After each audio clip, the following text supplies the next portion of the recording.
Before we begin, let the silence settle around you. Not the kind you hear, the kind you feel crawling into the corners of the room. The story I'm about to tell wasn't meant to be spoken out loud. Someone carried it alone for far too long, afraid that saying it would make it real again. If a piece of their truth touches something you've kept buried, you can tell me in the comments. And if these quiet shadows keep pulling you back, you can like the video, subscribe, and tap the bell icon. Now don't move. Some memories wake up when they're listened to. My name is Daniel. I'm 34 now, married, 2 kids. I work in IT, I drink too much coffee, and on paper my life looks painfully normal. But I don't do Christmas anymore. I don't mean I'm not a fan or I'm not in the mood. I mean I can't walk past a display of stockings in a store without my throat tightening. I don't light candles in winter. I don't let my kids hang anything near the fireplace. Because one Christmas Eve, something came into our house, and I'm the one who invited it in. This was 3 years ago in a small town outside Buffalo. We just bought this old 2-story house. The kind with creaky floors, narrow stairs, and a brick fireplace that sold my wife on the listing the second she saw it. It had that cozy, postcard kind of charm. Wood paneling, drafty windows, the smell of old pine and dust baked into the walls. We moved in that October. By December, the house already felt off. I told myself it was just age. Settling, pipes, rodents in the walls. Logical things. My brain likes logical things. But there were moments that didn't fit any explanation I was willing to sit with. Like the first time my daughter, Emma, pointed at the fireplace and said, "He's in there." She was 4, sitting cross-legged on the rug in her pajamas, hair sticking up, clutching her stuffed rabbit. I was poking at the logs, trying to get a decent fire going. Smoke, wood crackling, that dry heat pressing against my cheeks. "Who's in there?" I asked, half distracted.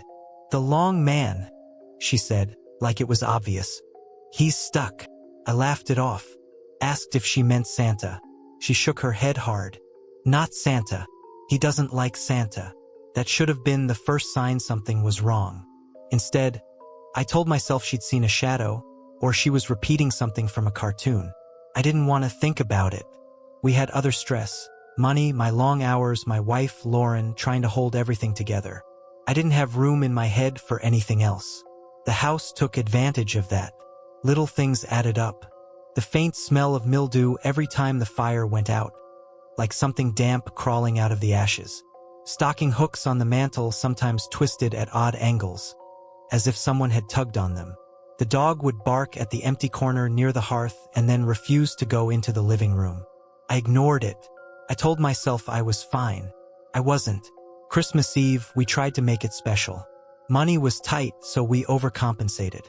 Hot chocolate, dollar store garlands, the kids helping Lauren decorate cookies while some old crooner sang on the radio. Snow fell outside in that slow, cinematic way, sticking to the window panes. The house looked beautiful, warm, safe. We hung the stockings earlier that evening. 4 of them, red felt with white trim. Our names stitched on in crooked letters because Lauren had done it by hand. Dan, Lauren, Emma, and Noah. The hooks clicked softly as the stockings settled, brushing against the soot-stained brick. I remember that tiny sound way too clearly. By 11, the kids were out cold.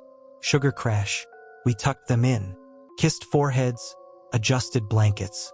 The hall light buzzed faintly, casting a yellow glow on their doors. I felt that tired, full-bellied contentment you only really get on nights like that. If I had known what was coming, I would have kept them in our bed. I would have driven to a motel. I would have done anything but what I did. Lauren went up first. I stayed in the living room to finish wrapping a couple of small gifts we'd hidden away. The fire was burning low, embers pulsing like a heartbeat under a thin crust of gray ash. The room was quiet except for the soft ticking of the old wall clock and the occasional sigh of the house shifting in the cold. At some point, I must have drifted off on the couch. When I opened my eyes, the fire was nearly out. Just a faint orange glow, barely enough to light the room. My neck ached. My mouth tasted like stale coffee and ash. And somewhere above me, something was moving. Footsteps. Slow. Dragging. first, I thought I was still half asleep. I held my breath and listened. Heel, toe, drag. They moved down the hallway upstairs, deliberate and heavy, not like the quick little slap of children's feet. There was weight behind them. Age, hunger. The sound made the hair on my arms stand up. I checked my phone. 12:07 a.m. Lauren, I called out, my voice low, not wanting to startle the kids. No answer. The footsteps kept going, crossing the ceiling over my head now. Each one made this soft, complaining groan from the old floorboards. Then they stopped, right above the living room. I should have stayed on that couch. I should have called 911 or yelled or woken Lauren. Instead, I stood up. Every part of me felt like it was moving through cold syrup. My legs were stiff, my fingers numb. The air had changed. It was colder, somehow damp, like the living room was breathing out someone else's breath. I swallowed, grabbed the flashlight we kept by the fireplace, and started toward the hallway. As I passed the mantel, something caught my eye. There were 5 stockings hanging there. I froze. I counted them, lips moving silently. 1, 2, 3, 4, 5. The 5th one was wrong. Too long, stretched down almost to the floor, the toe thin and pointed like a finger. It wasn't the same fabric. Not red, not felt. It was a grayish, mottled thing, like wet wool left to rot. The hook it hung from was bent, pulled nearly straight. The stocking twitched. Not a breeze. Not my imagination. It jerked slightly, like something inside it adjusted its weight. I should have turned around right then. I should have woken Lauren, grabbed the kids, gone out into the snow in bare feet if we had to. Instead, I stepped closer. The smell hit me first. Rot and damp leaves and something metallic underneath, like old blood on cold metal, curled into the back of my mouth and sat there. The room felt smaller, the shadows deeper. The dim, dying light from the fireplace painted the stocking in a sick, flickering glow. "Hello," I whispered like an idiot. "Is someone there?" Silence. My hand lifted on its own. Fingers shaking, I reached out and pinched the top of the stocking where it bunched over the hook. The material was clammy. Not fabric. Not really. It yielded under my fingers like skin. The thing inside pressed against my knuckles. I yanked the stocking down without thinking. It didn't fall like a normal stocking. It uncoiled. Something long and pale spilled out, boneless and fast. I saw a flash of gray-white flesh, too many joints bending in the wrong directions, a suggestion of hands with black, wet nails scraping along the brick.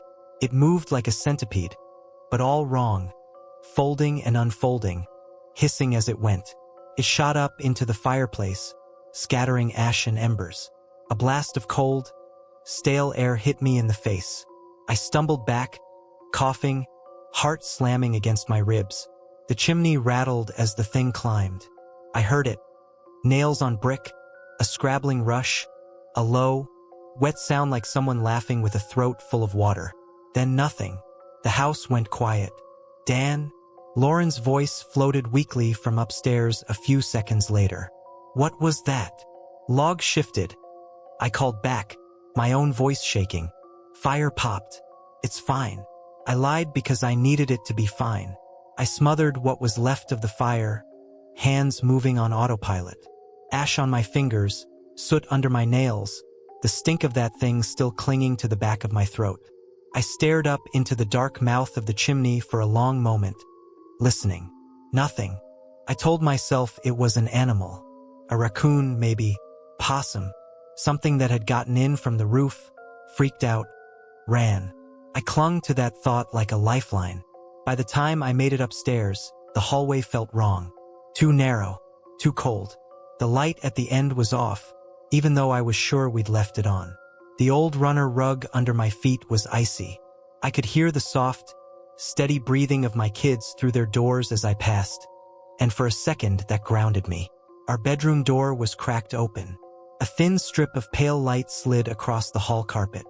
"Lauren," I pushed the door open gently.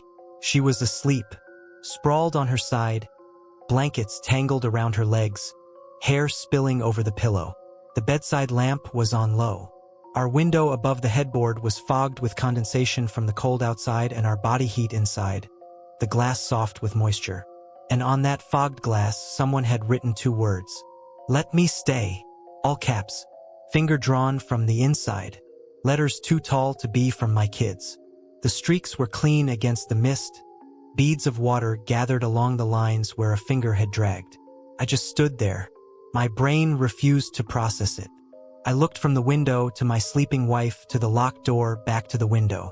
My heart was pounding in my ears, but the rest of the room was silent. No footsteps, no voices, just the small sounds of a normal night. I should have woken her. I should have grabbed the kids, called the police, done anything. Instead, I walked over to the window and wiped the words away with the heel of my hand.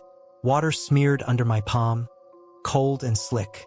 For a second, as the fog cleared, I thought I saw something on the other side. A long face, pressed too close to the glass, eyes like smudges, an impression of teeth. Then it was just my own reflection, pale and wide-eyed. I barely slept that night. Every sound made me flinch. The house creaked and settled like it was breathing. Around 3 in the morning, I heard something move inside the walls behind the headboard. A long, dragging shuffle that traveled upward, toward the attic. The kids didn't wake up. Lauren didn't stir. That was the first and only night I saw the words. But it wasn't the last night I felt watched. The days after were fractured. I went through the motions. Work, coffee, presents, smiles for the kids. But I kept catching things in the corner of my eye. A long shadow near the fireplace when no one was there. The dog refusing to go into the living room at all, whining and backing away when I tried to coax him. One morning, I came downstairs before everyone else and found Emma's stocking on the floor. Not torn, not fallen, just placed, carefully. And next to it, on the hearth, was a smear of soot shaped like a hand. Fingers too long, the thumb in the wrong place. We left that house 6 months later. Officially, it was because of money. Unofficially, it was because I woke up one night to the sound of something heavy moving through the ventilation ducts and I couldn't pretend it was in my head anymore. We sold fast, took a loss. I didn't care. I just wanted out. The new owners were excited about the fireplace. They said they loved Christmas. I didn't warn them. I told myself I didn't want to sound crazy, that they wouldn't believe me. The truth is uglier. A small part of me was just relieved it wouldn't be my problem anymore. We live in a newer place now. No fireplace. Electric heat, clean white walls, drywall instead of old wood. On good days, I can almost convince myself I overreacted. That I misheard things. Misremembered. Trauma does that, right? Twists your memories. Then winter comes. The windows fog up. And sometimes, faintly, I'll see a shape in the condensation. Not full words. Just the start of an L. The curve of an S. Like someone tried to write and then changed their mind. Last December, Noah, he's 6 now, came to me after school and asked, "Dad, can we get stockings this year?" Like at the old house. My throat closed. My palms went cold. "We don't do stockings anymore, buddy," I said, forcing a smile. "We'll do something else. Different traditions." He looked disappointed. "But I had a dream," he said, "about the long sock. It said it misses us." I didn't ask him what he meant. Couldn't. I don't light fires. I don't hang stockings. I don't stay in houses with chimneys if I can help it. When my coworkers joke about something in the walls, I smile and change the subject. I don't talk about the 5th stocking, or the smell, or how cold my hand felt when I wiped those letters away. But I think about that night every time I see my breath in the air or watch steam fog a mirror. Because whatever I pulled down from that hook, it didn't want to leave. I wiped away its first message. I don't think it forgave me for that. And if there's one thing I've learned, it's this. Some things don't need an invitation to come back. They just need a place to stay. My name's Eric. I'm 31. I live alone in a 1-bedroom apartment over a pawn shop in Cleveland. And I used to think my biggest problem at Christmas was being lonely. Now I'd give anything to go back to that kind of lonely. This happened 3 winters ago. I was working nights as an assistant manager at a grocery store just off the highway. Long hours, bad pay, fluorescent lights that buzzed loud enough to get into your teeth. It wasn't a dream life, but it was stable, predictable. I clung to predictable. That December, everything in my life felt like it was fraying. My mom was sick back home. My ex had just gotten engaged. I was sleeping for maybe 5 hours a night, just going through the motions. Show up, smile at customers, pretend Christmas music didn't make my chest tight. If I had known what was coming, I would have taken all those stupid, normal problems and hugged them. The first time I saw him, it was a Tuesday. I was out back on my smoke break, even though I'd been trying to quit.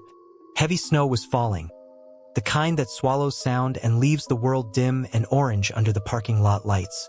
The air smelled like exhaust and wet asphalt, with that faint metallic tang you only notice when it's below freezing. I was scrolling my phone, not really seeing anything, when I felt that prickle between my shoulder blades, that animal sense that you're being watched. I looked up. He was standing at the edge of the lot, just beyond the circle of light from the lamppost. Full Santa suit, red coat, white fur trim, hat drooping to one side, black boots planted in the snow. A little bell hung from his gloved hand, motionless. What hit me first was the stillness. He didn't shift his weight, didn't move his arms, didn't breathe as far as I could tell. Just stood there, turned completely toward me, like someone had placed a mannequin in the snow and walked away. But he wasn't a mannequin. Even from a distance, I could see his eyes. They were too wide, too shiny, that kind of glossy that catches every light and throws it back. And the smile, God, the smile looked like it had been painted on. Stretched just a bit too far, teeth too even, lips too red. I stared at him. He stared at me. 10 seconds. 20. I told myself it was a guy hired by one of the stores in the plaza. Some late promo. A charity thing. Whatever. I flicked my cigarette into the snow, forced a little laugh, and went back inside. I told myself I was fine. I wasn't. A couple days later, I saw him again. Different time, different place. I was filling my tank at a cheap gas station near my apartment. Snow slush piled up along the curbs. It was late, around midnight. The station lights buzzed. The pump handle was cold enough to burn the skin on my fingers. I glanced across the street. He was there on the opposite sidewalk under a flickering street lamp. Same suit. Same ridiculous, too bright red. Same hat with the limp pom-pom. His bell hand hung at his side. No movement. His face was turned directly toward me, like he'd been waiting for me to look up. My chest tightened. I felt that buzzing anxiety rise, like a swarm under my skin. I told myself it was a coincidence. Big city, time of year, guy in a Santa costume, probably doing bar gigs, photos with drunk people, whatever. There was an explanation, but something in me knew that wasn't true. That was the first sign something was wrong. I finished pumping gas so fast I spilled some on my shoe. The smell of fuel followed me into the car, sharp and nauseating. My hands shook as I gripped the wheel. I forced myself not to look back at him as I pulled out. At home, I double-locked the door. I didn't sleep much that night. Every time a car passed outside or a floorboard creaked, I pictured that red suit outside my window, that stretched smile pressed to the glass. I kept getting up, checking the blinds, telling myself I was being dramatic. A week later, he was outside my job again, then near my bus stop, then across from the laundromat I used on Sundays. Always just far enough away not to be weird if someone else saw him. Never moving, never looking anywhere but straight at me. I started walking faster, staying late at work so I wouldn't have to be outside as much. My coworkers noticed I was jumpy. I blamed caffeine. I told myself I was overreacting, that I was seeing the same costume on different people, except it was the same face, and he never blinked. The worst night was December 23rd. We'd been slammed at the store all day. Last-minute shopping, people yelling because we were out of hams, kids crying in the aisles.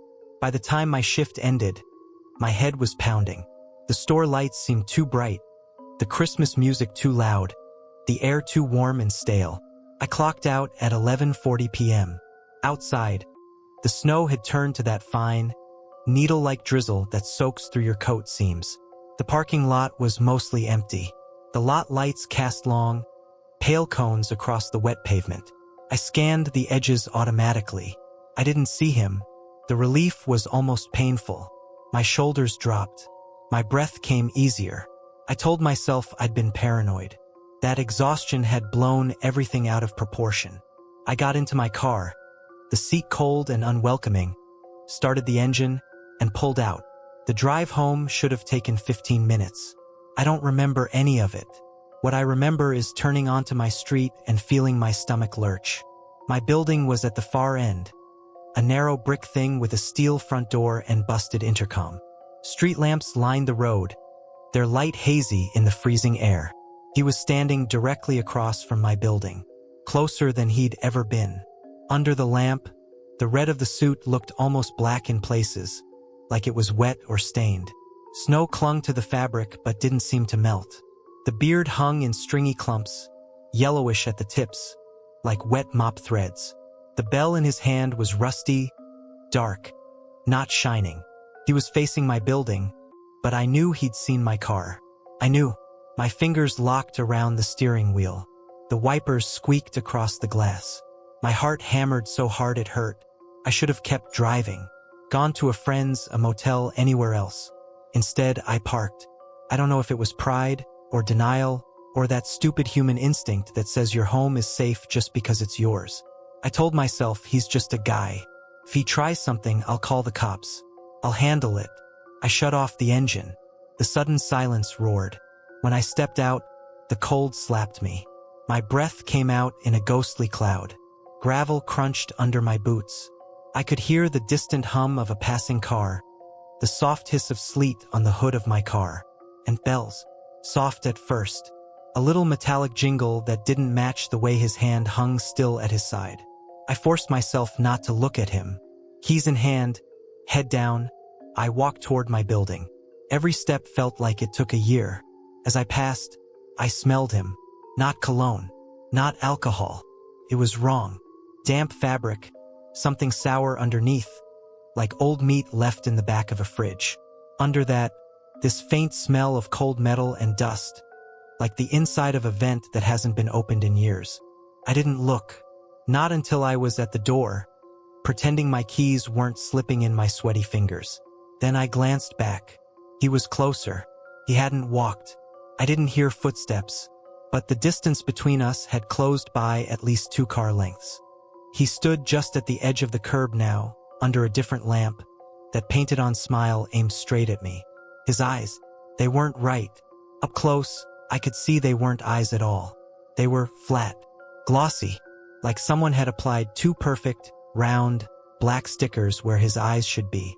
No whites, no pupils, just endless, reflective dark. And his beard wasn't a beard. The hair hung in slick strands, moving slightly, like something was breathing under it. Every so often, one of the hairs would twitch on its own, lifting, reaching, then falling back. I fumbled the door open and practically fell into the warmth of the stairwell. The air inside smelled like old wood, dust, and someone's burnt dinner. The overhead light flickered once as the door slammed behind me, the echo bouncing off the walls. I climbed the stairs too fast, my boots thudding on the concrete. 2nd floor. 3rd. My breath rasped loud in my ears. My keys jangled in my hand like I was already shaking them at some invisible thing. At my floor, I turned the corner toward my apartment and froze. He was standing at the end of the hallway. Same suit, same hat, same impossible, stretched smile. The flickering light above him made the shadows crawl over his face, highlighting edges that didn't belong on a human skull. He shouldn't have been there. There was no way. I had just left him on the street. My throat closed. The hallway felt too narrow.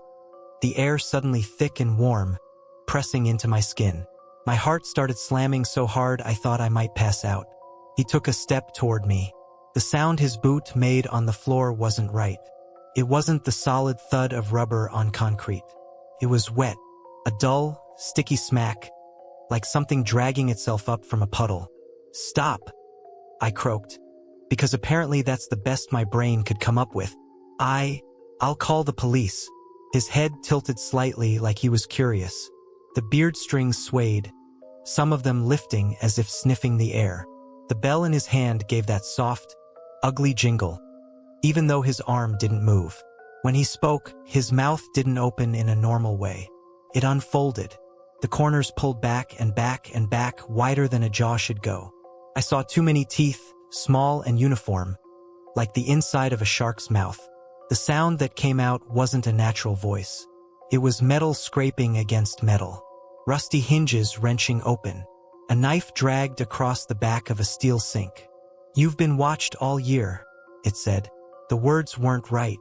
They bounced around the hallway in a way that made my eardrums buzz, like they were coming from inside my head and out loud at the same time. I don't remember making the decision to move.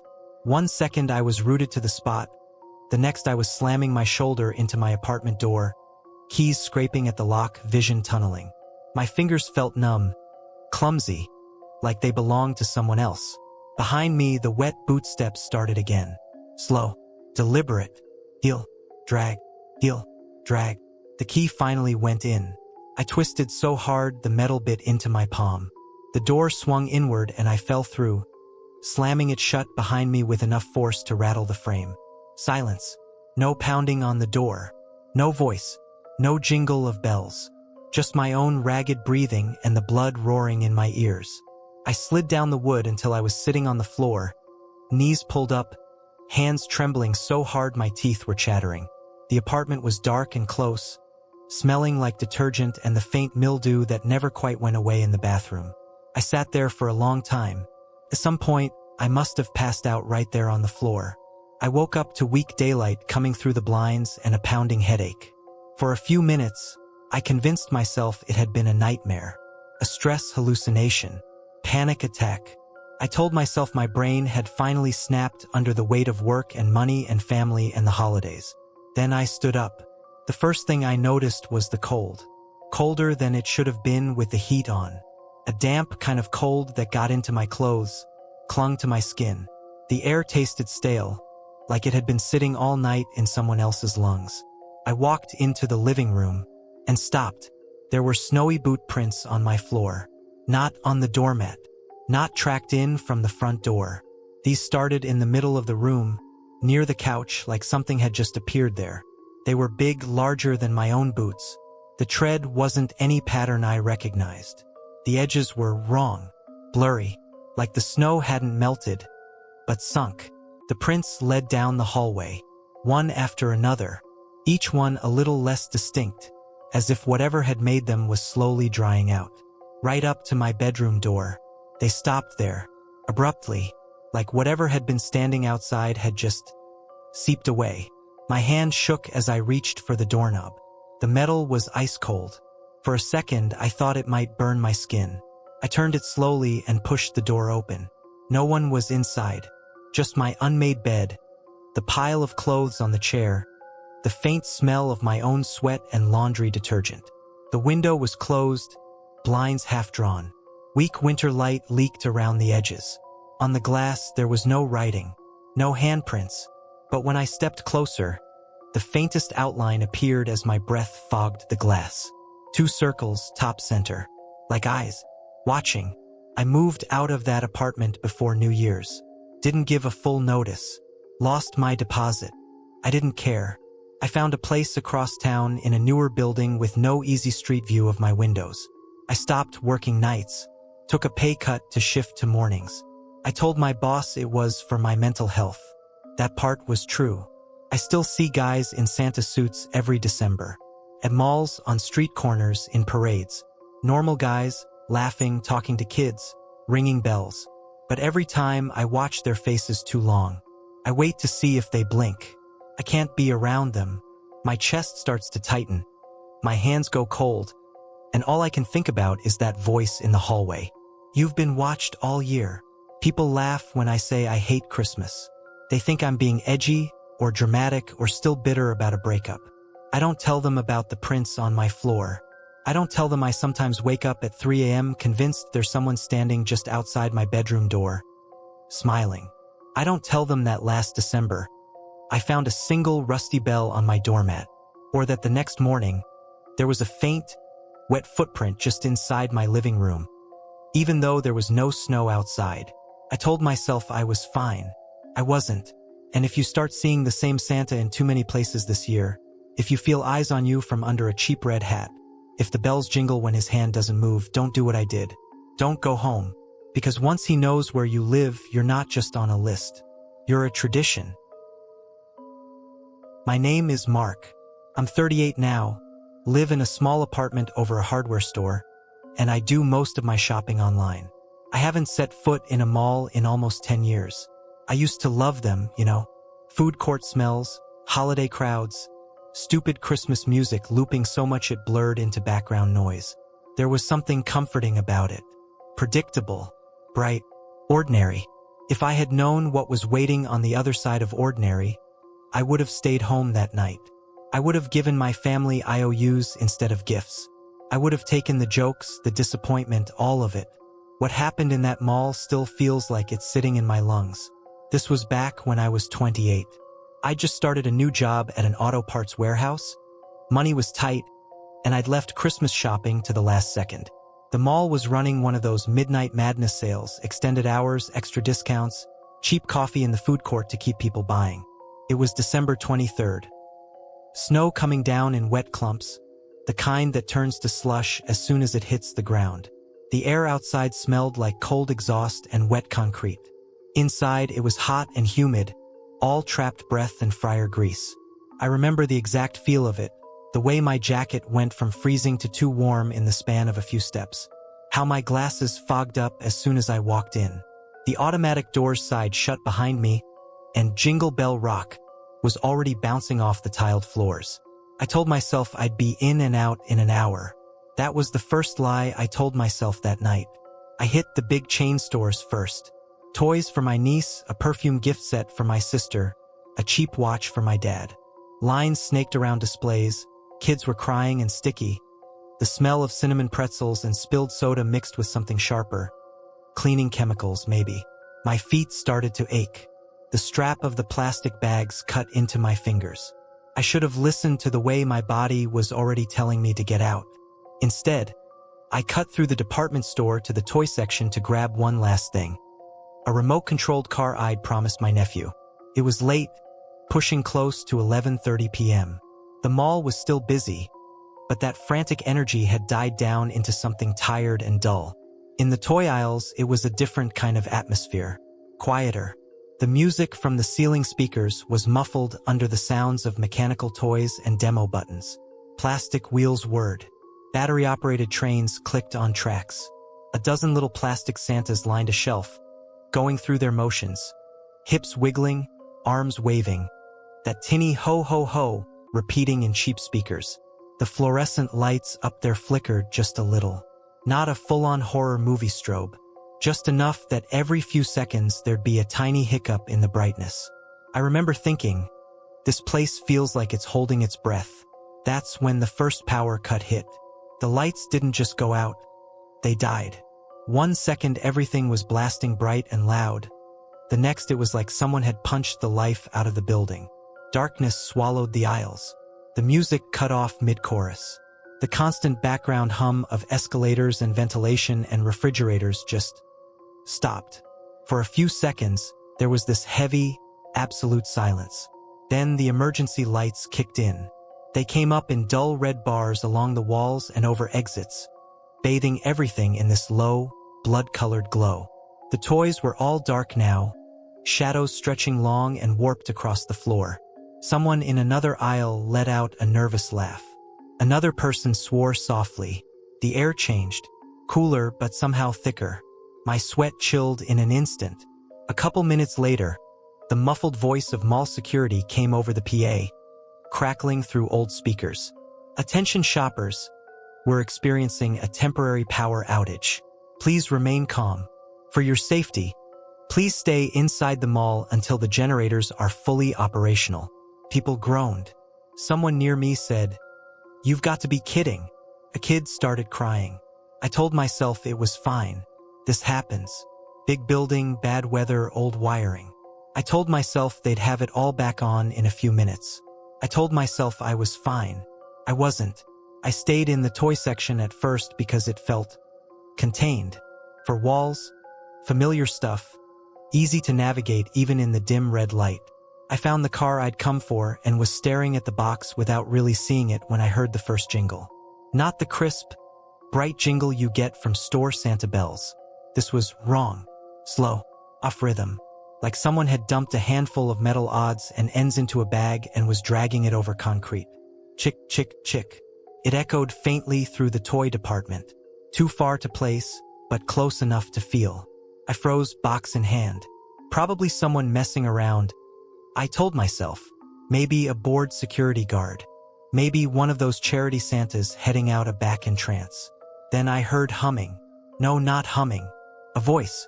Low, breathy, trying to stay quiet and failing.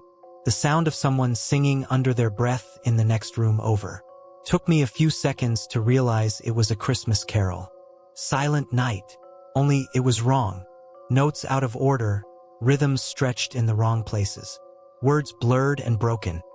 As if the singer was trying to mimic something they'd heard once and couldn't quite get it right. See? Lent. The hairs on the back of my neck stood straight up. My hands went clammy on the cardboard box. The red emergency lights suddenly felt too dim. The aisles too long. I should have gone back to the main area, where the security guards were, where other people were grumbling and joking to keep the mood light. I should have put myself somewhere I wasn't alone. Instead, I stepped deeper into the toy department. The sound seemed to be coming from the central aisle, where they'd set up a big display of animatronic decorations. Santas, reindeer, snowmen, life-size plastic figures in ugly sweaters, their mechanisms frozen while the power struggled. It smelled different there. Under the plastic and cardboard, I caught whiffs of something sour. Mildew, maybe. Old water. That smell you get in basements after a flood. Stale and sick. Hello, I called out, hating how thin my voice sounded. Is someone there? Security? The singing stopped. The jingle of bells didn't. Chick, chick, chick. Closer now. A shadow moved at the end of the aisle, taller than the shelves, stretched by the angle of the red lights, but wrong even allowing for that. Too narrow at the top, too wide at the bottom. The outline of a hat, shoulders that sloped like they'd been hung, not grown. My heart started pounding so hard I could feel it in my teeth. If I had known what was coming, I would have dropped everything and run. But there's this stupid part of you that clings to rational explanations even as the floor falls out from under you. Probably just someone in costume, I thought. A prank. Someone having fun with the blackout. I stepped forward. That's when every mechanical Santa in the aisle turned on at once. No build-up. No whir of power. Just instant, blaring chaos. Ho ho ho ho ho ho ho. Have yourself a merry little. Once upon a Christmas. Music and laughter and jingles crashed into each other, overlapping, glitching. Some of them were stuck on the same syllable, repeating it like a stutter. Red plastic mouths flapped open and shut in jagged loops. But the power was out. The emergency lights were the only thing on. I could see the cords for the Santas hanging slack out of unplugged outlets. There was nowhere that sound should have been coming from. The shadow at the end of the aisle stepped forward into the red glow. It wasn't a mall Santa. It was wearing the red coat and hat, sure, but that's where the similarity stopped. The suit hung wrong on a too tall frame, like the body inside had too many joints. The fabric at the sleeves and hem was soaked and dark, dripping something thicker than water. One of the boots dragged, leaving a smear on the tile that didn't shine like melted snow. The face. It wasn't a face. Someone had strapped a cracked plastic Santa mask over whatever was underneath. You know the kind, those hollow novelty masks with the painted-on smile and rosy cheeks. Only this one was broken down the middle, a jagged fissure from forehead to beard. Behind the crack in the gap I saw movement. Wet, pale, shifting movement, like something pulsing inside a tight container. It dragged a sack behind it. Not a bright, cartoony sack like you see in movies. This one was a heavy, dark canvas thing, wet on the bottom. It bumped over the tile, leaving streaks. Every so often it jerked from the inside, like some things were trying to settle. The smell that hit me then almost dropped me to my knees. Rot. Not fresh blood. Old. Like meat locked in a freezer that got unplugged for a week. Under that basement mildew again, and something sharp and cold like rust. I sniffed. That was maybe the worst part. The way it tilted that plastic face up a little and inhaled through a mouth that wasn't moving. The beard didn't shift. The painted lips stayed smiling. But somewhere underneath, something was drawing my scent into itself. Without thinking, I ducked sideways into the nearest clothing section, nearly tripping over a display. It was one of those circular racks packed tight with winter coats. Thick fabric brushed my cheeks as I shoved myself into the middle, pushing hangers aside, the metal bar cold against my back. I crouched there, heart slamming, my breath loud in my ears. The mall was a storm of sound now. Mechanical Santas laughing and glitching, that broken carol voice humming out of sync with itself. The faint squeak of something heavy being dragged. And under it all, the slow rhythm of those boots. Thud, drag, thud, drag. They stopped just outside my hiding place. I could see the floor through the tiny gap between coat hems. 2 boots. One straight, one a little twisted out. Dark stains blooming out around them. The edge of the sack, bulging, something inside pressing against the fabric like a knee. Or a head. I held my breath until my lungs burned. The lights flickered. For half a second, maybe less, the red emergency lights sputtered weakly, and the overhead fluorescents tried to come back to life. In that stuttering flash of white, every reflective surface around me lit up. The glass of the display cases, the chrome of the clothing racks, the mirrors set at the ends of the aisles. And in every reflection, it was standing right behind me. Not out in the aisle. Not at the edge of my hiding place. Right there, directly at my back. Towering over me, that cracked plastic face inches above my head. The fissure in the mask opened wider now, something wet and dark pushing through the gap, tasting the air. In the glass, I saw strings of something hanging behind the mask. Tendrils like the roots of a tree, but sliding against each other like eels. I saw a hand, too long and too thin, resting lightly on my shoulder, fingers sinking through the coat fabric like it wasn't there. I didn't feel the hand. I didn't feel anything but cold. Then the fluorescence died again, leaving only the red glow. In the gap beneath the coats, the boots hadn't moved. The sack hadn't moved. But I started to shake. My teeth chattered so hard I was afraid they'd give me away. A whimper crawled up my throat and I bit down on the inside of my cheek until I tasted blood. The thing let out this sound. Not a laugh. Not exactly. It was like air forced through a broken whistle. A warped ho-ho-ho that started high, then dropped into a wet gargle. The mechanical Santas echoed it, their speakers distorting, voices warping, until the whole department sounded like it was choking. Then, just like that, the boots turned away. Thud, drag, thud, drag. The sack scraped along the floor. Something inside hit the tile with a dull, fleshy thump. The smell of rot trailed after it, thinning as it moved deeper into the store. I don't know how long I stayed there. Long enough for my legs to go numb. Long enough for my breathing to finally slow from wild animal gasps to shaky, dictated inhales. Eventually, I crawled out. The toy department was a wreck. Santas half fallen off shelves.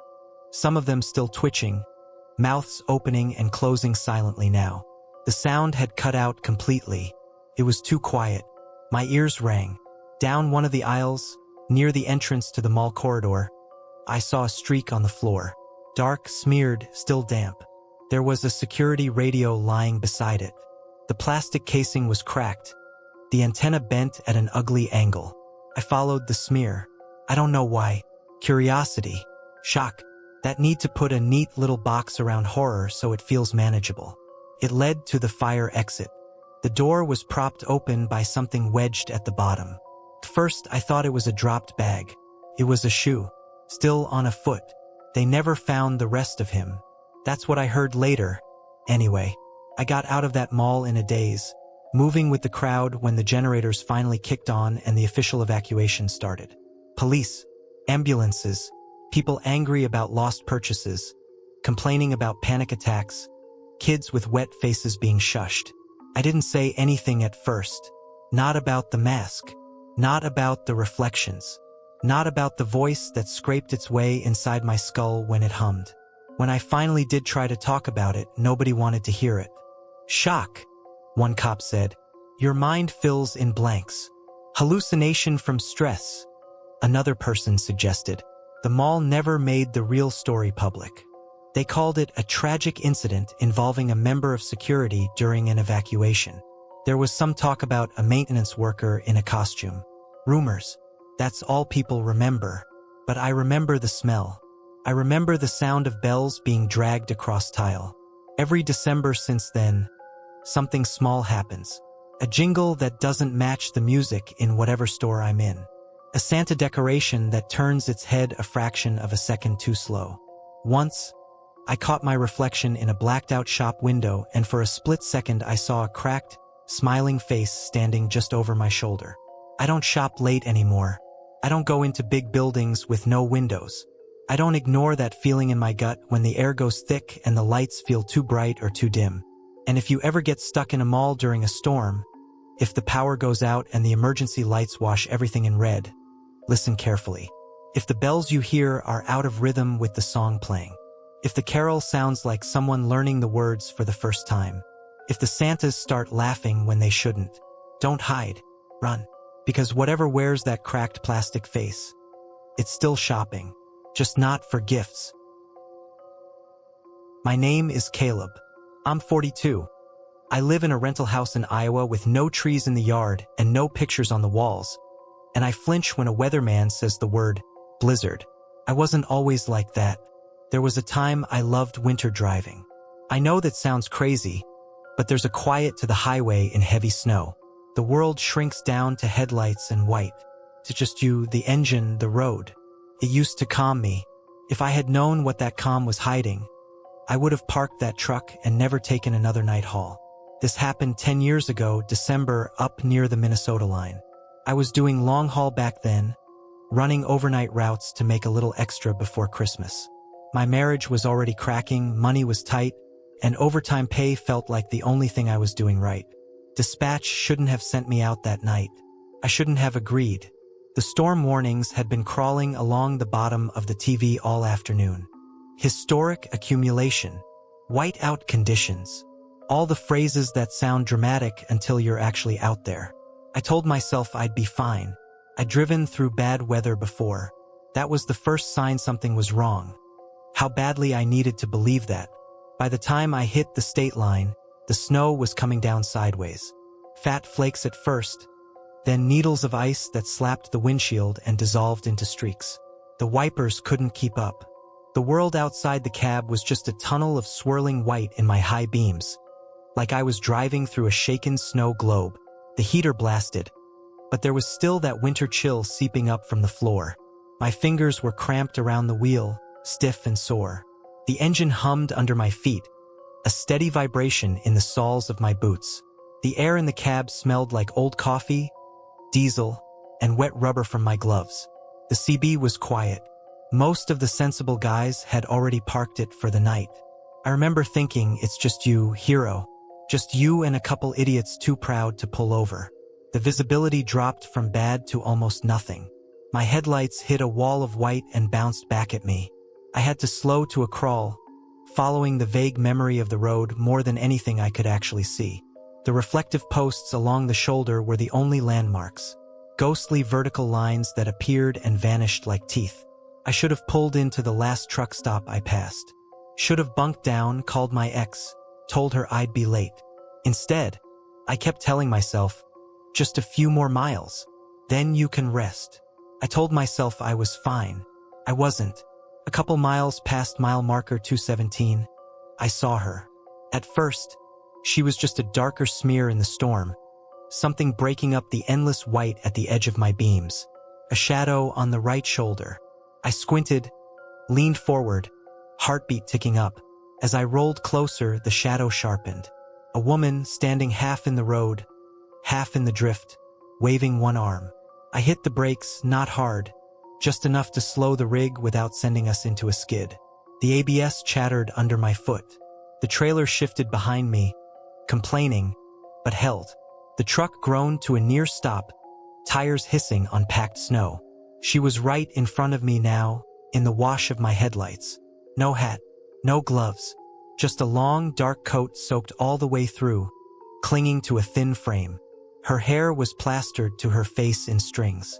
Her skin had that blue-white look you see on people who've been outside too long in the cold. She didn't have that panicked, frantic motion of someone flagging down help. Her arm just moved back and forth. Slow, deliberate. I should have listened to the way my stomach dropped. I rolled down the passenger window a crack. Cold air knifed in, carrying the sharp smell of snow and something else underneath. Wet wool, maybe. Old wet wool, like a coat that's never really dried out. "You okay?" I called over the engine and the wind. "You lost? You need help?" She didn't answer, just stared at me, eyes wide and dark in the glare. Snow plastered her lashes, clung to her cheeks. It didn't melt. The flakes sat on her skin, perfect and whole, like frost on glass. My breath ghosted in the cab. Something in me whispered, "Don't do it." Out loud I said, "Get in. You're gonna freeze out there." As soon as I leaned across the seat to pop the passenger door, the wind shoved a sheet of snow in, stung my face, bit my hands. The cab temperature dropped 10 degrees in a heartbeat. She climbed in without a word. Up close, she was smaller than she'd looked in the headlights. Maybe mid-20s, long hair hanging in wet strands, coat dripping onto the floor mat. The smell hit harder in the enclosed space. Wet fabric, cold metal, and something faintly sour beneath it all, like old milk.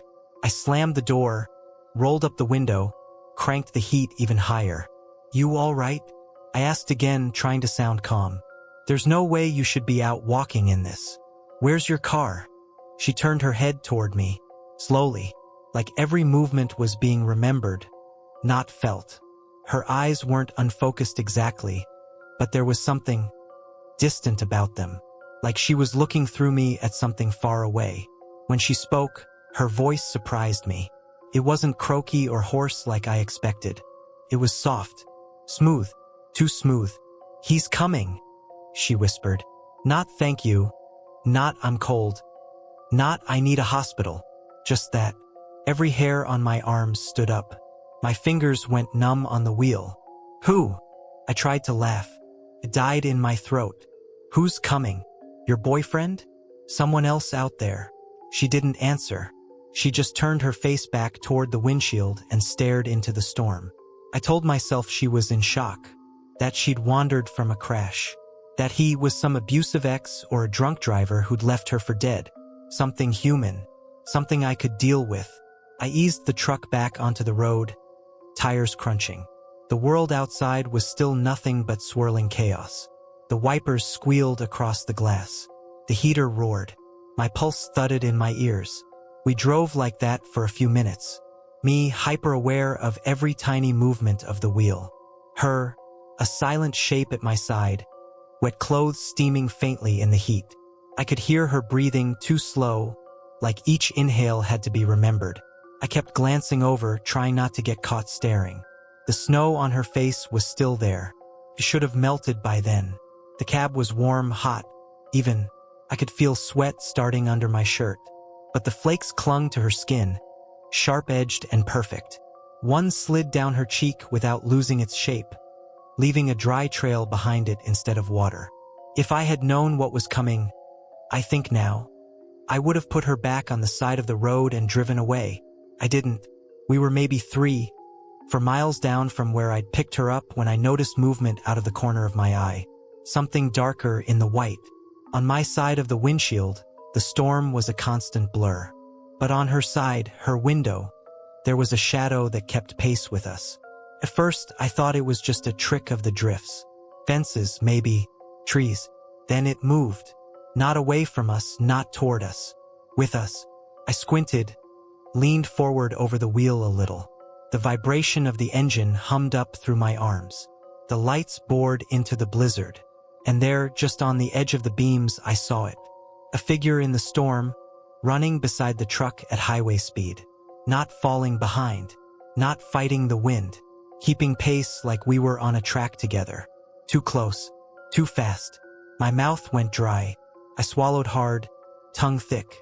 From the little I could make out between gusts, it was tall. Taller than any person should be, even accounting for drifts. Long arms that didn't pump like a runner's, just hung and swayed slightly. A head that seemed wrong, too long, or bent at an angle that made my neck ache just looking at it. The snow broke around it in strange ways, leaving streaks of clear air and little eddies that spun off and vanished. My hands tightened on the wheel until my knuckles ached. The engine noise seemed to fade, the wind roar muffled. All I could hear was my own breathing and something else. Faint scrape, metal on glass. It started at the far edge of the passenger window. A light, testing sound, like someone dragging a coin tip along the outside. SSSHH. The woman beside me whispered, "He's here." I jerked my head toward her. Her eyes were locked on the window, wide and dark. The pupils were blown out, swallowing most of the color. The snow on her skin glittered in the dash lights. "I told you," she breathed. "He doesn't like them to stop." Before I could ask what she meant, the scraping got louder. The figure outside moved closer, close enough now that its shape blocked some of the blowing snow. The outline of its head was almost level with the top of the cab. It leaned in just slightly as it ran. The sound of its skull, or whatever it had instead of a skull, dragged along the glass. SSHHHHH. The whole pane shivered. A long, slow, drawn-out screech, like a metal pole bending. My teeth vibrated with it. The seat shook. The smell of cold metal flooded the cab, sharp and nauseating. Couldn't look away. Through the swirling white, inches beyond the glass, something pressed in. Not a face, not anything that neat, just a stretch of surface. Pale and gray like frozen meat. Ridges under the skin, not where human bones would be. No eyes, just smooth plain, but I swear I could feel it staring. The woman's hand shot out and grabbed my arm. Her fingers were like ice, even through my jacket. I flinched. "Don't stop," she hissed. "No matter what, don't." The truck lurched. The tires hit something. A drift, a patch of ice, I still don't know. The steering wheel jerked in my hands. For a heartbeat, I felt the weight of the trailer start to swing out, that horrible floating sensation when you know you're losing it. Instinct took over. I eased off the throttle, steered into the slide, corrected. The rig shuddered, groaned, and then straightened. For those few seconds, my eyes flicked to the road, to the mirrors, back to the windshield. When I looked at the passenger seat again, it was empty. No woman, no wet coat, no dripping hair, no pale face dusted with impossible snow. Just a heavy depression in the seat cushion and a layer of fresh snow on the vinyl. Clean, powdery, like someone had dumped a shovelful straight from the storm and it hadn't had time to melt. The air on that side of the cab was freezing. I could see my breath plume and curl. Frost crept along the inside edge of the window in delicate branching veins. The scraping stopped. Silence. Just the engine whine and the distant scream of the storm outside. I drove like that, locked in, eyes forward, for I don't know how long. Minutes. Years.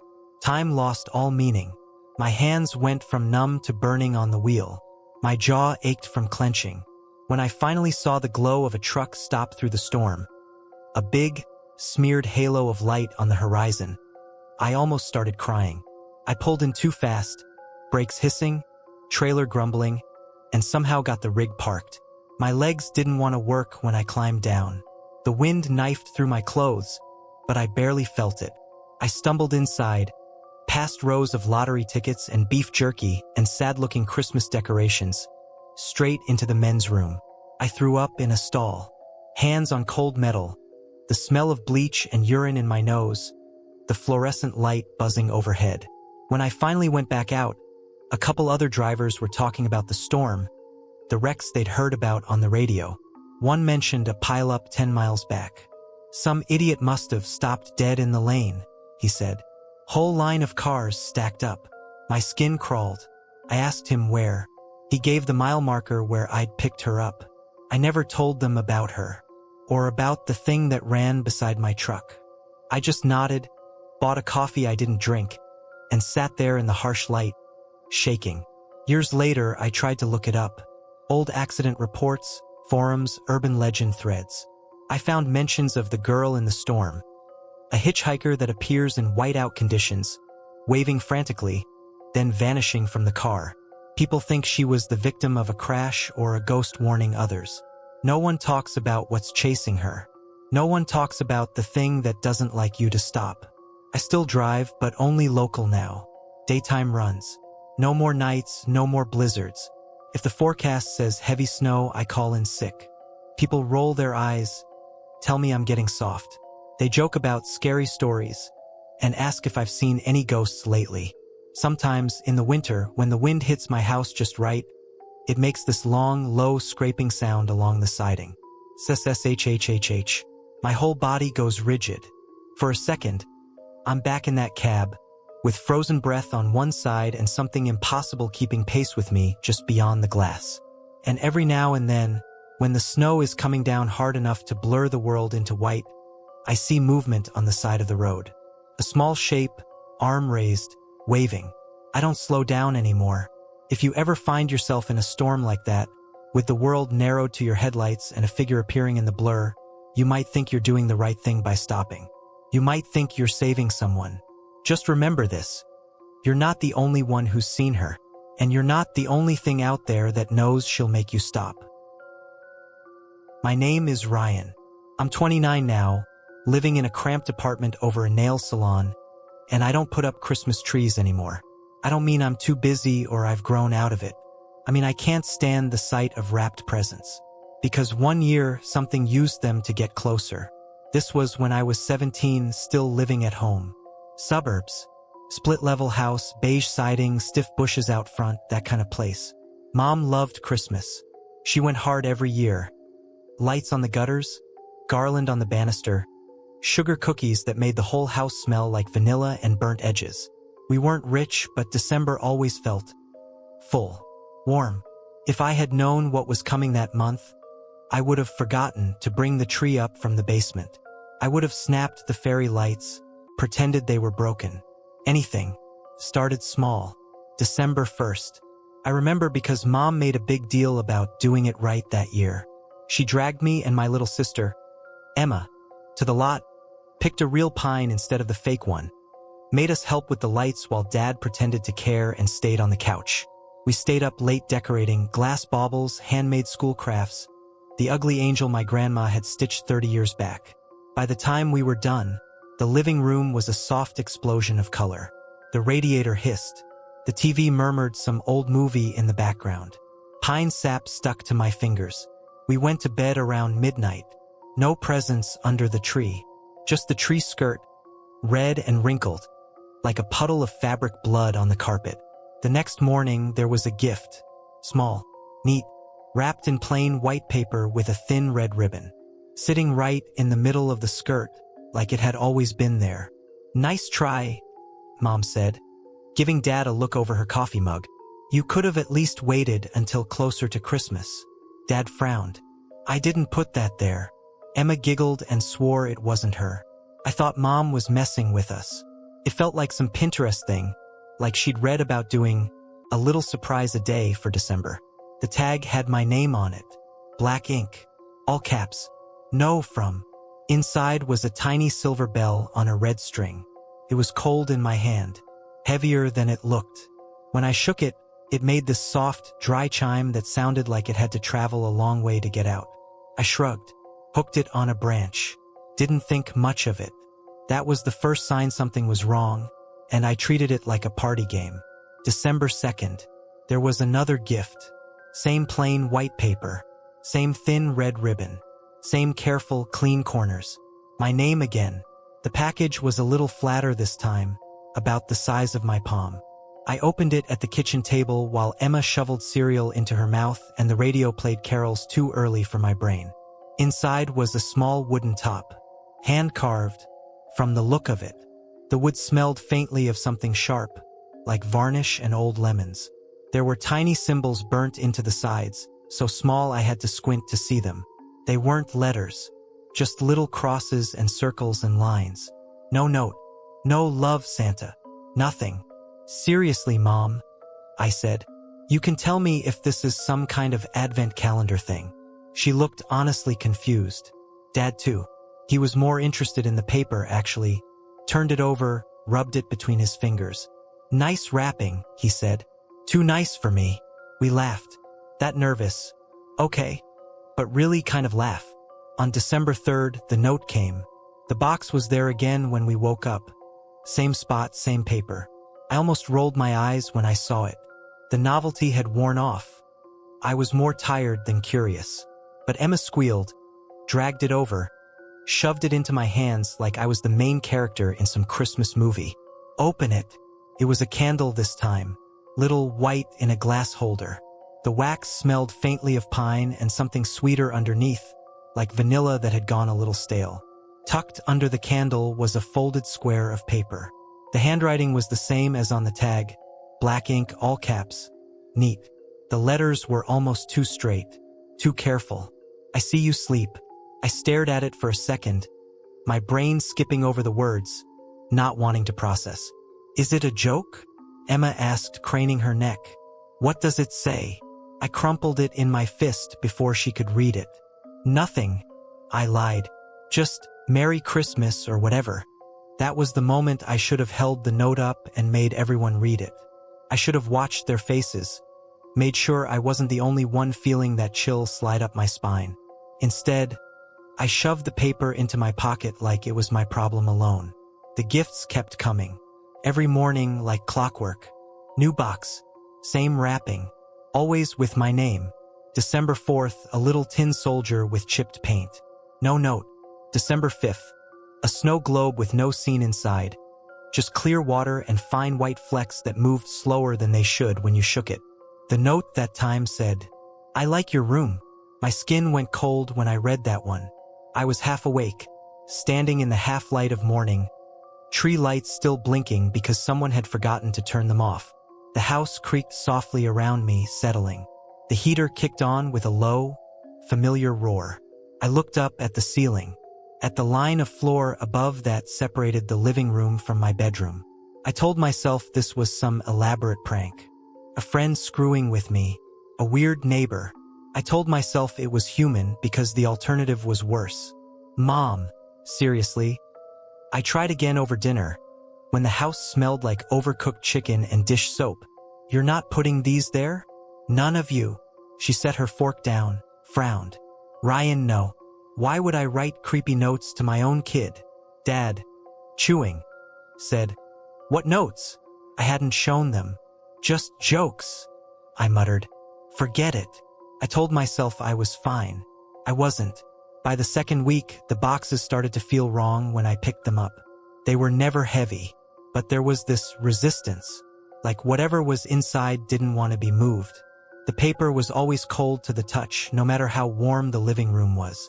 And there was a faint smell that clung to them, under the pine and sugar cookies and living room dust. Damp, like old cardboard that had gotten wet once and never fully dried. The notes got bolder. Tonight, I stand near. I heard you talk. I like when you're alone. I stopped sleeping well. Every creak of the house above me felt like footsteps. The shadows in the corner of my room seemed thicker, like they were waiting. I started closing my closet door completely at night, making sure it latched. I checked under my bed even though I felt stupid doing it. I moved the gifts to the back of my dresser drawer, buried them under shirts, threw the notes away, except I didn't.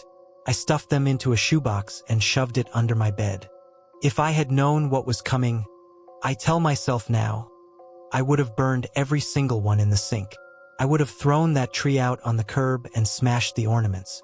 I would have treated it like contamination. On the 20th, I woke up with the taste of wax in my mouth. I don't know how else to describe it. My tongue felt coated, thick, like I'd been chewing on a candle in my sleep. There was a smell too, faint, sour breath that wasn't mine, hanging in the air of my room. When I sat up, my nightstand lamp was on. I hadn't turned it on.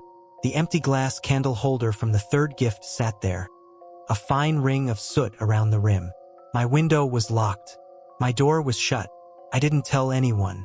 I told myself I was dreaming, that I'd gotten up and lit it and forgotten. On the 22nd, the note said, "I'm under you." I read it 3 times, the letters swimming. The tree lights blinked beside me, reflected in the sliding glass door that led to our tiny backyard. It was early, gray outside, the kind of cold that makes the glass sweat. My breath fogged faintly when I exhaled. My feet were suddenly very aware of the floor, of the space under the couch, under the coffee table, under my bed upstairs. That night I slept with my feet pulled up, blanket tucked tight, like I was 10 years old again. Every time the mattress springs popped when I shifted, I froze, listening, convinced something had adjusted itself under me in response. On the 23rd, no note, just the gift, a little ring box light as air, empty when I opened it. The inside velvet was worn in one spot, like something small had rested there for a long time and had just recently been taken out. Mom made a joke about me having a secret admirer. Emma teased me. I laughed along. My hands were sweating so badly the box almost slipped. Then came the 24th, Christmas Eve. By then, I hadn't had more than a couple hours of sleep a night in days. My head buzzed. My eyes felt raw. I was jumpy, snapping at everyone. Dad told me to lay off the caffeine and stop being weird. Mom said I was ruining the mood. The house was packed that night. Uncle, aunt, cousins. Smell of turkey and gravy, canned cranberry sauce, cheap wine. The living room felt too full, too hot. I could taste my own sweat in the air. We did gifts from relatives early. Paper everywhere. Kids screaming. My cheeks hurt from fake smiling. When it was finally winding down, Mom noticed it. In the middle of the shredded wrapping and discarded bows, under the tree skirt that had been kicked and twisted, sat a box that didn't match any of the others. Plain white paper, thin red ribbon, bigger than all the rest, about the size of a shoebox. The paper was strained, like whatever was inside didn't quite fit the shape, edges bulging faintly in places. "That one's yours too, Ree," Emma said, suddenly quiet. "It has your name." Everyone looked at me. The room seemed to tilt, just a little. The lights on the tree swam in my vision, bleeding into streaks. My family begged me not to open it. I don't mean they were joking. There was something in the way Mom's voice shook when she said, Maybe we wait on that one, honey."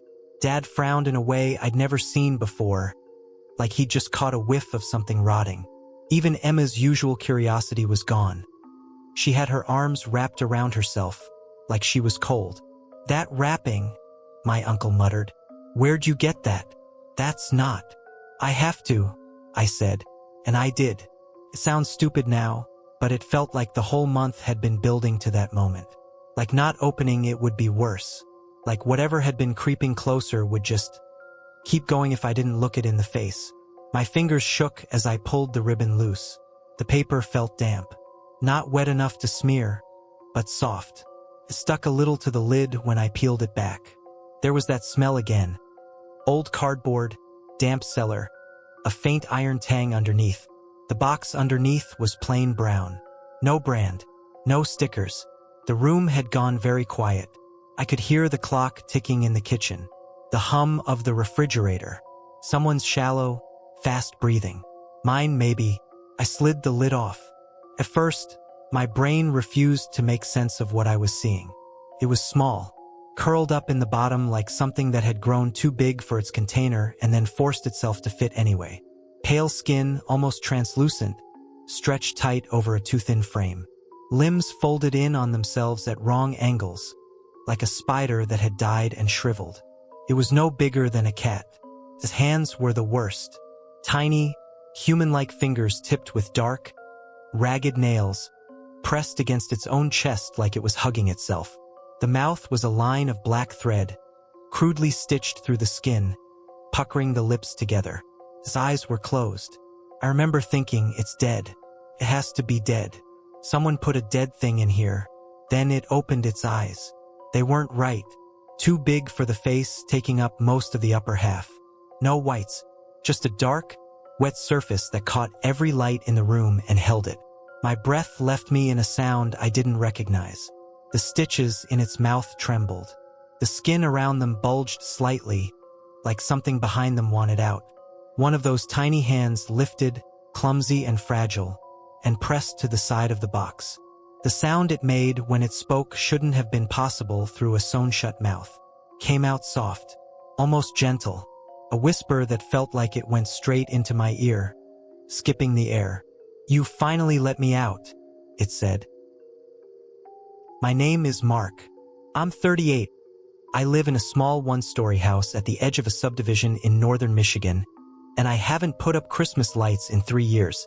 I don't mean I don't bother with them. I mean I can't look at a string of blinking LEDs without feeling my throat close. Because one December, something out there learned that I'll come when it calls. This was right after my divorce. I just bought the house.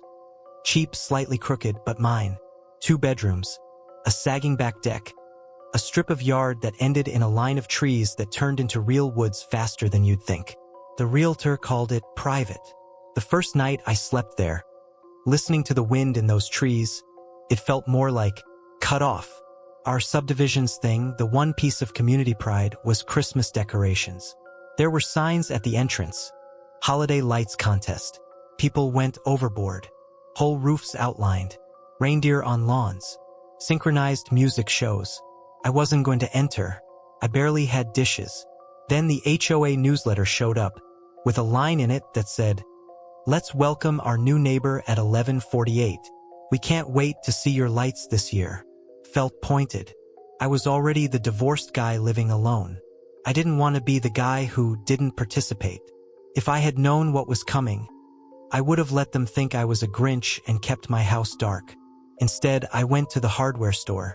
They had boxes and boxes of cheap LED strings stacked in the seasonal aisle, smelling like dust and cardboard and that faint burnt plastic scent older electronics get. I grabbed 4 sets of warm white and 2 multicolor, told myself I was being reasonable. I spent the first Saturday of December on a ladder, fingers going numb in my gloves, clipping the main strand along the eaves. Every time I hammered a plastic hook in, the siding gave this dull, hollow thunk. From the roof, I could see the subdivision curving away, other houses already glowing. Behind my lot, the woods were a dark wall. Bare branches interlocked. Snow clung to some of them, but in the gaps, it was just black. The lights looked good when I finished. Simple. White along the roofline, 1 multicolor string around the front window, another wound around the sad little maple in the yard. When I flipped the switch on the outlet, they popped to life in a soft wash of glow, reflecting on the crust of snow, bouncing off the glass. I felt a stupid, small relief, like I'd done something right. For the first week, everything was normal.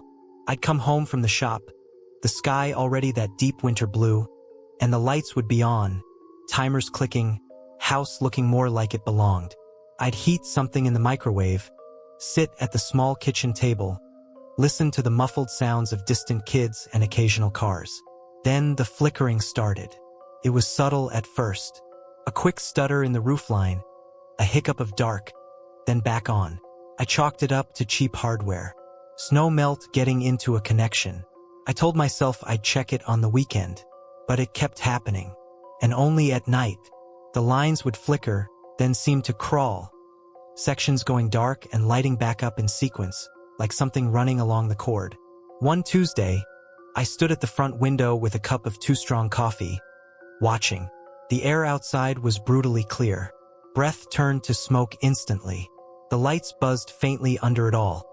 A quiet electrical hum that I hadn't noticed until I was listening for it. They flickered along the roof. Not random this time. On, off, on, off. The first 3 bulbs over the front door went dark. Then the next 2. Then the next. For a second I thought I was seeing things, my eyes inventing patterns in noise, like staring at clouds. I blinked, swallowed, forced myself to really look. The dark patches formed an H. 3 lit bulbs, 3 dark. Then 2 lit, 2 dark for an E. Then 4 lit, for dark for an L. Hello. The word hung there in crooked capitals along my own roofline. My scalp prickled. The mug felt slick in my hand. I set it down very carefully. I told myself I was exhausted, that I was projecting, that my brain was overfitting patterns, seeing words in random failures like those people who see Jesus in toast. I killed the power. The lights went out. The house looked suddenly naked. When I turned them back on 10 minutes later, everything was normal. Solid glow. No flicker. I told myself that proved I'd imagined it. That was the first sign something was wrong. The next night, it got worse. I was on the couch half watching some dumb show when the room dimmed for a second. Just enough to tug my attention. I muted the TV and went back to the window. Snow flurries ticked against the glass, whispering. The lights on the roof were dancing again, running in uneven pulses. This time, the pattern was obvious. Block letters marching from left to right, blinking on and off in sequence. Whole segments of the line going dark, then bright like someone was dragging an invisible cursor across my house. COME, then a gap. OUTSIDE. Come outside. A heavy, irrational anger rose up in me, like the message itself was an insult. I opened the door a crack just to check, because I'm apparently exactly as predictable as something out there wanted to prove. The cold cut into my cheeks. The air smelled like clean snow and, underneath it, the faintest hint of something metallic, like wet iron. The street was empty. Other houses glowed. Inflatable snowmen twitched in the small movements of wind. A blow-mold Santa across the way stared with his frozen grin. No kids. No pranksters. No one I could yell at. Bad timer? I muttered to myself, like saying it out loud would make it true. My voice sounded thin in the open air. I shut the door. I told myself I'd unplug the lights the next day. I didn't. On the 23rd, the messages got more insistent. I'd see single words while I was doing dishes, reflections in the window above the sink. The letters were bigger now, using not just the roofline but the tree, the window, the little shrub by the walk. Sections of different strings going dark and bright in sync, like someone had found more canvas. Hello. Still here. Alone. I stopped looking for too long. If I felt my eyes tracing out meanings, I'd turn away, force myself to stare at the floor. I unplugged the lights in the middle of making dinner once and cut my palm on an open can because I was shaking so badly. If I had known what was coming, I would have gone to a motel that night and never come back. Christmas Eve, it snowed hard. Big flakes, the kind that dump inches in hours.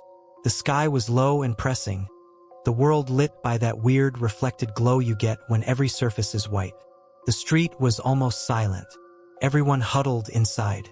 I was on my second beer. The house smelled like the frozen pizza I just burned the edge of. The radiator clicked and hissed. I turned the lights back on almost out of habit, like some part of me wanted the company. The flicker started around 11:30. I tried to ignore it, turned up the volume, scrolled my phone, but it was like someone tapping my shoulder over and over, even if I didn't turn around. At 11:57, my TV cut out completely. Screen black, little standby LED blinking like an eye. The only light left in the room came from outside. I walked to the front window on legs that didn't feel fully mine. The house across the street was dark. The inflatable snowman lay half-collapsed, dusted with fresh snow. The only thing moving was my lights. They weren't just on the house anymore. They were in the yard. Bulbs from the tree string, warm white and red, were going on and off in segments, creating a crude arrow in the snow. It pointed down my front walk, toward the side gate, where the fence opened to the backyard. On the roof, the word formed again. Come. The arrow blinked in sync. I stood there, palm pressed to the glass, feeling the cold seeping through. My breath fogged the pain, obscuring the letters for a second, then clearing. Every sensible part of me said, turn it all off. Go to bed. Call an electrician in the morning. Another part of me, the tired, hollow part that had been chewing on its own loneliness for months, wanted to know, wanted to see who was talking to me. I grabbed my coat, didn't bother with gloves. My keys rattled in my hand more than they should have. The air outside cut into my lungs like knives. Snow crunched under my boots, squeaky in that way very cold snow can be. The lights were bright enough to paint the drifts with color. The arrow in the yard shifted as I moved, segments of the string blinking to redirect it, always pointing ahead, toward the gate. "Okay," I said into the empty air, voice steaming. "You got me out here. Congratulations." No answer. Just the steady buzz of electricity and the faint hush of falling snow. I walked down the path. The gate stood half open, a thin strip of darker dark beyond. The bulbs along the fence clicked in sequence, forming little chevrons leading through, like runway lights. As soon as I stepped into the backyard, the smell changed. Less clean snow, more earth. Cold, damp dirt. The line where my patch of lawn stopped and the woods began was a jagged edge of black trunks and white mounds. The lights on the back of the house flared once, then blinked in a big, rough semicircle, directing my attention to the tree line.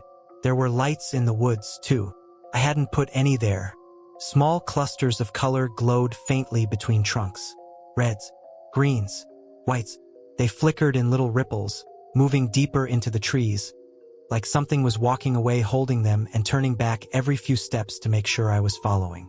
Against my better judgment, I did. Under the trees, the snow was uneven. Roots made the ground buckle. My boots slipped on hidden ice, sending little shocks up my calves. Branches overhead tangled, creaking softly, holding the falling snow at bay so it came down in occasional clumps. The lights ahead of me winked and shifted, always just far enough away that I had to squint. They didn't behave like my LEDs. They pulsed, breathing, sometimes flaring bright enough to throw spidery shadows across the trunks, sometimes dimming until they were almost gone. I don't know how far I walked. The house disappeared behind me, swallowed by the blue-black. The only proof it had ever existed was an occasional faint blur of glow when I looked back through the branches. Then, all at once, every light went out. My eyes, so used to the glare, were plunged into absolute dark. No moon, no house, just black. The silence in that moment was massive. My own breath sounded too loud. My heartbeat was thunder in my ears. Then, from somewhere ahead or behind or above, it was impossible to tell, I heard it. A whisper, not words at first, just a soft exhale that moved through the trees like a draft. It rustled the needles that still clung to some branches, made the bare limbs creak. Then the words found shape. "You came." It wasn't loud. It didn't need to be.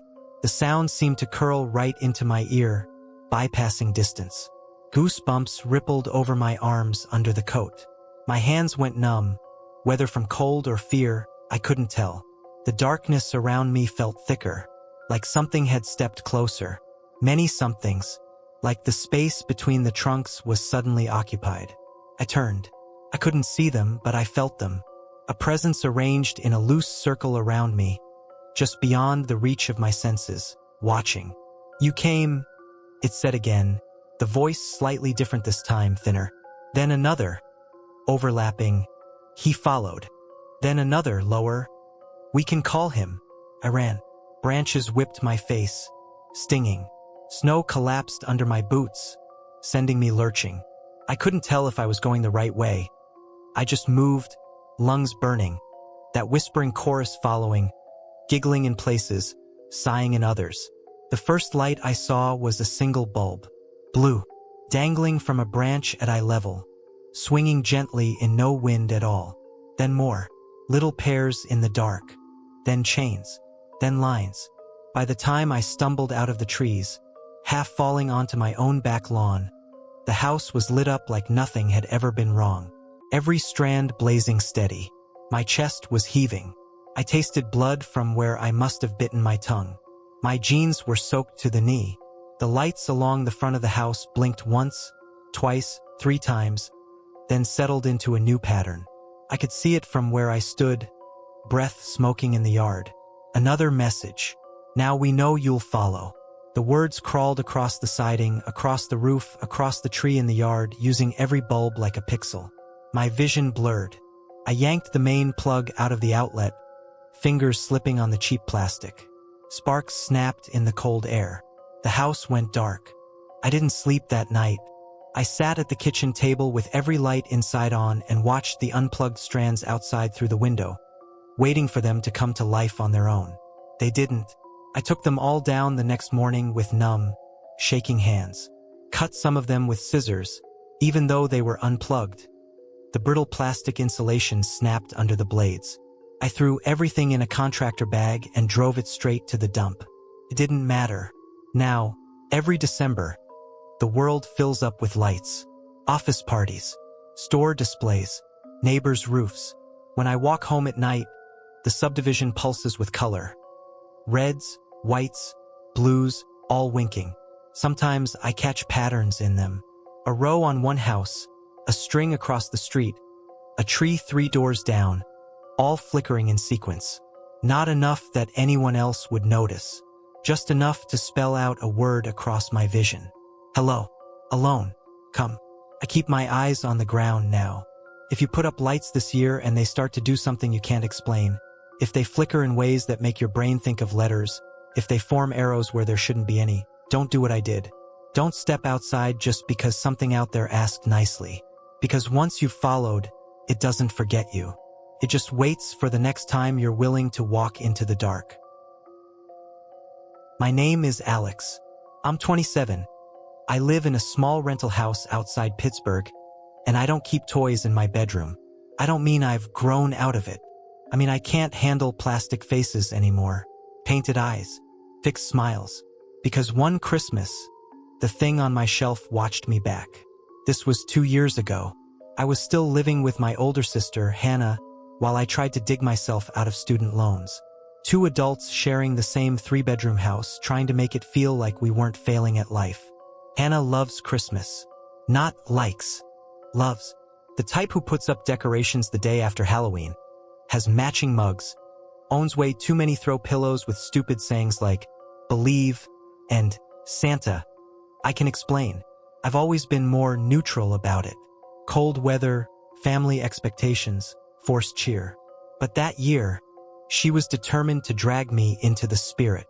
If I had known what was coming, I tell myself now, I would have let her call me a Grinch and stayed in my room with the door locked. The elf showed up December 1st.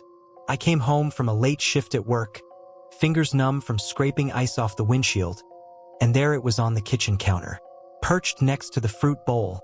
Red felt legs dangling over the edge, hands clasped like it was politely waiting for something.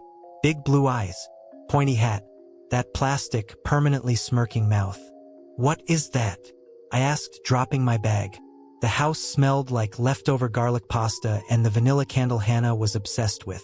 She came around the corner wearing fuzzy socks and a reindeer sweater, as if that answered anything. It's an elf on the shelf.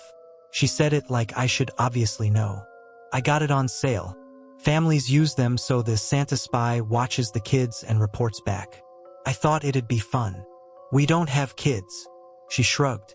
Maybe we need the reminder more. Besides, I'm gonna move it every night. Little surprise in the morning. Make December less depressing. I should have listened more closely to the part about moving it every night. Instead, I rolled my eyes, grabbed a soda from the fridge, and went to my room. When I passed the counter, I felt stupidly compelled to glance at it. The eyes were painted, obviously, just glossy blue plastic, but they felt focused. That was the first sign something was wrong, and I wrote it off as my own attitude. For the first few days, it was harmless. Day 2, the elf was on top of the TV, arms out like it was balancing on the edge. Day 3, sitting in the spoon rest by the stove. Day 4, tucked between the books on the living room shelf. Every morning, Hannah would clap her hands and say, "He moved!" Like we were 6. She'd ask me, "You didn't touch him, right? You're not allowed to touch him, that's the rule. It ruins the magic." "I'm not wasting my time playing with your creepy toy," I'd say. I told myself she was getting up early to move it. That was all. Except I never once heard her. Our walls are thin. I can hear everything in that house. Her shower running, the bathroom door squeaking, the kettle boiling in the morning. But I never heard footsteps at 6 a.m. Never heard a chair drag or a cabinet door open. Just appeared in new spots. Always somewhere you'd see it within seconds of walking into the room. One morning, I found it sitting on my pillow. That was December 8th. I woke up to the weight of something small against the side of my head. First I thought it was my phone. I reached up, fingers brushing against stiff fabric instead of glass. The room was still dim, that gray-blue color you get before the sun really comes up. The air was cold enough that my breath fogged faintly. I turned my head. The elf was sitting right there, inches from my face. Its plastic head rested on my pillow, body propped against my other pillow like it had settled in. Those wide blue eyes were fixed on mine. The painted smile seemed closer, more detailed. I could see little lines at the corners, like it was stretching just a bit farther than I remembered. My stomach dropped. I hadn't brought it in here. I sat up fast, heart hammering. The sheets rasped against my legs.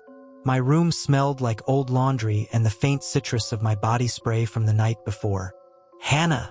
I shouted, throat dry. She shuffled down the hall, hair a mess, eyes still half closed. What's wrong? Did you put this in here?" She glanced at the elf, then at me and gave a little guilty smile. "Okay, maybe I wanted to see your face. Chill. You look like you saw a ghost. You're not supposed to move it?" I snapped, more rattled than I wanted to admit. "You keep saying that. That's the game with kids. We're adults. There's no rule, Alex." She picked it up by the torso, the plastic limbs dangling. "Relax." She took it back to the living room, humming some carol under her breath. I told myself that explained it. I told myself I was fine. I wasn't. The next couple of days I tried to ignore it. Tried to pretend the goosebumps I got when I walked past it were just in my head. But I started noticing changes. A tiny, almost imperceptible widening of the painted smile. At first I thought I was imagining it. So I pulled up a photo of it from the first day.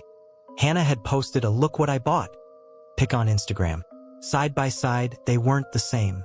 In the photo, the smile was what you expect. A little smug, a little cutesy. On the actual elf, the corners curled up a fraction more. The line of the mouth was thinner, sharper, and the teeth. The original had no teeth, just a white curve suggesting them. Now, if I leaned close, I could see faint white ridges behind the painted lips. Tiny, even bumps, like someone had added a hint of detail that didn't belong. I should have thrown it out then. Should have snapped it in half and taken the screaming and the lecture and the "you're being dramatic." Instead, I started avoiding it. I changed how I walked through the house so I didn't have to pass directly in front of it. I didn't watch TV in the living room. I ate in my room more. Hannah noticed, but she chalked it up to holiday stress. The scratching started on the 12th. I woke up in the middle of the night. No idea what time it was. The house was dark and still. My mouth was dry, my tongue sticking to the roof. I reached for my phone on the nightstand. Before my fingers touched it, I heard a sound. Soft, erratic, from the direction of my closet. Scratch, scritch, scritch. Pause, scratch. My heart started pounding. The old wood of the house creaked and settled around me. But this wasn't that. This was something small working at a surface, testing it. I told myself it was a mouse, or branches against the siding. Something normal. Then it came again, closer. Scratch, scritch, scritch. From the bottom of my bedroom door. I held my breath. The only light in the room was a slim line under the door from the hallway nightlight. I stared at that line until my eyes watered. Something thin and dark slid across it. A shadow, like little fingers passing over the gap. Every part of me screamed not to look, not to move. I squeezed my eyes shut, pulled the comforter up to my chin, and forced my breathing to stay slow. At some point, I fell back asleep. I don't remember how. In the morning, the elf was on the floor just inside my bedroom, sitting upright against the door, facing in. I picked it up with a dish towel. I didn't care about the rule anymore. The plastic felt harder than it should have, weirdly warm, like it had been sitting near a heater. My skin crawled even through the fabric. I walked it straight to the hallway closet, opened the junk drawer where we kept batteries and tape and old manuals, and shoved it in. I slammed the drawer closed, then pushed a chair in front of it, like that would do anything. When I turned around, Hannah was leaning in the doorway. "What are you doing?" she asked. "It's creeping me out," I said. "I'm done. No more elf." She laughed, but it didn't reach her eyes. You're hilarious. It's a toy, Alex. You're letting it get in your head. Just leave it, I said. Please. She opened her mouth like she wanted to argue, then shut it again and nodded. Fine. If it makes you less weird, we'll retire him. That night, I went to bed early. I wish I could say I was brave about it. I wasn't. I triple-checked my locks. I put a chair under my doorknob even though I knew it wouldn't really help. I left my lamp on. I checked the time as I lay down, 11:48 p.m. I remember that because the next time I saw the clock, it was 3:12. I woke up to pressure. Something small and heavy on my chest, just below my collarbones. Not enough to stop my breathing, but enough to make each inhale feel resisted. The room was mostly dark, the lamp off. The only light came from my phone charging, screen faintly glowing, and the LED of my power strip, a tiny red dot near the floor. My first thought was that it was my cat. I don't have a cat. I opened my eyes. The elf was sitting on my chest. Its plastic hands were splayed out on my t-shirt, each tiny finger tipped with a slightly sharper ridge of molded plastic than I remembered. It was slowly, deliberately pulling itself higher, like it was climbing a hill. The weight of it was wrong. It should have weighed a few ounces. Felt like a bowling ball. His face was inches from mine. The smile was wide now, stretched too far across the cheeks. The corners almost reached where its ears should have been under the hat. Behind the red-painted lips, rows of small, perfect teeth glinted in the dim light. It blinked. Not a mechanical, doll-like blink. A slow, human blink. The painted blue irises rolled down to meet my eyes. My body went rigid. My hands twitched at my sides, fingers scraping uselessly at the sheets. It wasn't full paralysis. I could move a little, but that weight, that wrong heaviness, kept me pinned. The smell of old plastic and dust filled my nose. Under it, something sour, like breath that had gone bad. When it spoke, its mouth moved only a fraction, but the voice came through clear. High-pitched, childish. You weren't supposed to touch me, it whispered. The words slid over my skin like ice water. Its breath, if that's what that faint stream of cold air was, hit my chin. I tried to shout, to call for Hannah, but all that came out was a strained, strangled sound. My chest burned. My heart felt like it was going to break my ribs. Tilted its head, studying me. You know the rules, it said.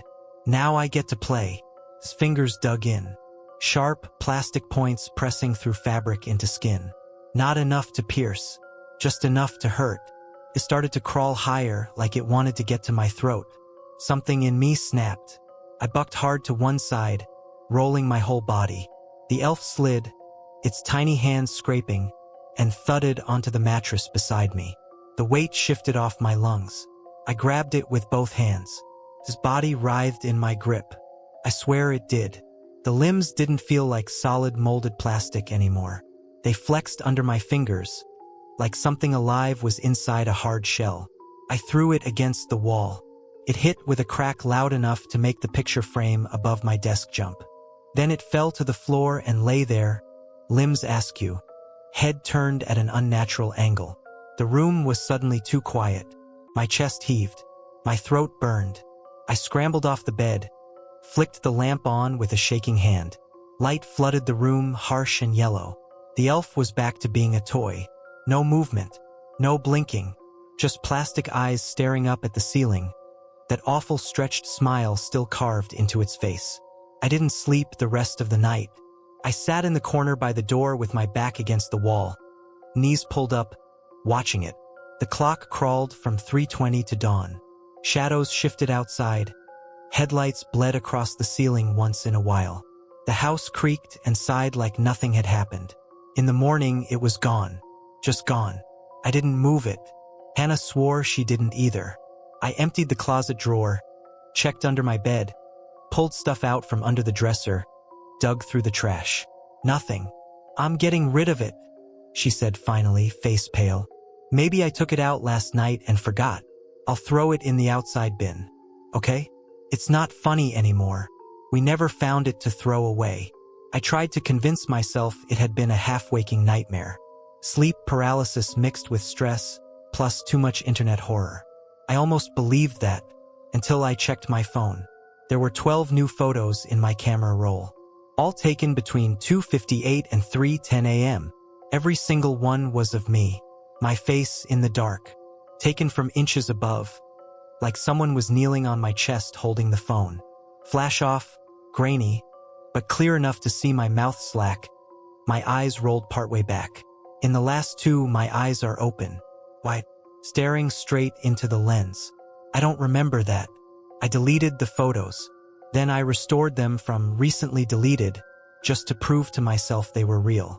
Then I threw the phone in a drawer and bought a new one, telling everyone mine had just died.